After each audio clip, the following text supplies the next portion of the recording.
সম্মানিত আশিকে রাসূলেরা, একটা বিষয় চিন্তা করে দেখেন, আপনি একটা মানুষের মন জোগাড় করার জন্য এত পেরেশান, তারপরেও আপনজন আপনার মন বোঝে না। আপনি যাকে ভালোবাসেন সেও তো অনেক সময় আপনার কষ্টের কারণ হয়ে যায়। নিজের স্বামী, নিজের স্ত্রী, নিজের বাবা মা, নিজের ছেলে মেয়ে সব সময় নিজের সব কষ্টের কথা কি বোঝে? আপনি মসজিদের মাধ্যমে, রাহমাতাল লিল আলামিনের মাধ্যমে রাব্বুল আলামিনকে যদি বসাতে পারেন হৃদয়ে, দেখবেন রাব্বুল আলামিন দয়া করে আপনার সামনে এসেছেন। জাগতিক প্রেমের জন্য আপনি কত সময় জীবনে ব্যয় করেছেন, তারপরেও আপনি কি পরিপূর্ণ? আপনার জীবন কি স্বয়ং সম্পূর্ণ? আপনার মনে কি হতাশা নেই? আপনার মনে কি কষ্ট নেই? কষ্টের কারণ কে? পার্থিব সকল কষ্ট, সকল শূন্যতা মহান রাব্বুল আলামিনের অনুপস্থির কারণ হয়ে দাঁড়ায়। আপনি যদি মহান রাব্বুল আলামিনকে ভালোবাসেন, মহান রাব্বুল আলামিন যদি দয়া করে আপনাকে তার একান্ত কাছের বলে নেন, তাহলে দেখবেন রাব্বুল আলামিন আপনার সামনে এসে বলছেন, কি তোমার কষ্ট? কোথায় তোমার কষ্ট? এই যে দেখো, আমি তোমার সামনে, আমি তো তোমাকে ভালোবাসছি।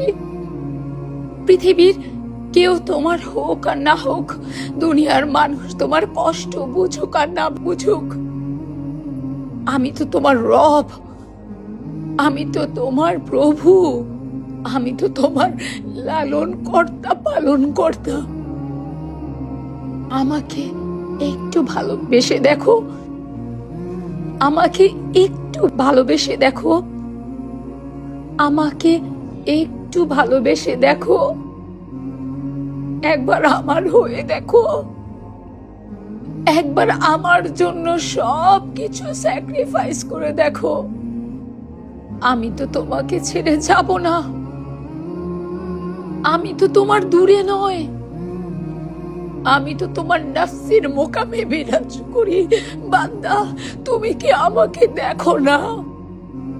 তুমি বান্দা যেখানে, আমি মাওলা সেখানে। তোমার শাহরগের চেয়েও আমি নিকটবর্তী। বান্দা, তুমি কি আমার আহ্বান শোনো না?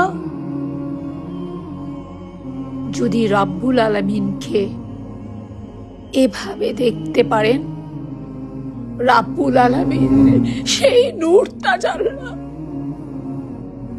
যদি আপনার হৃদয়ে উদ্ভাসিত হয়, আপনার হৃদয়ের ওই খড়কুটায় পার্থিব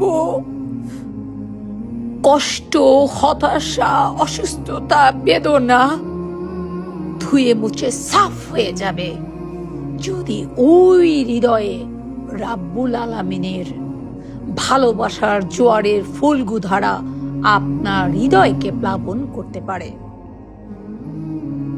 মন যখন ঊর্ধ্বলোকে উড়ে যাবে, পার্থিব আকর্ষণগুলো তত হালকা হতে থাকবে, একসময় বিলীন হয়ে যাবে।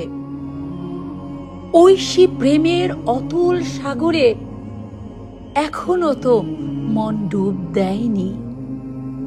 তাই মানব হৃদয় আজও অতৃপ্ত, আজও অশান্ত, আজও ব্যতিব্যস্ত পার্থিব সুখ অন্বেষণে।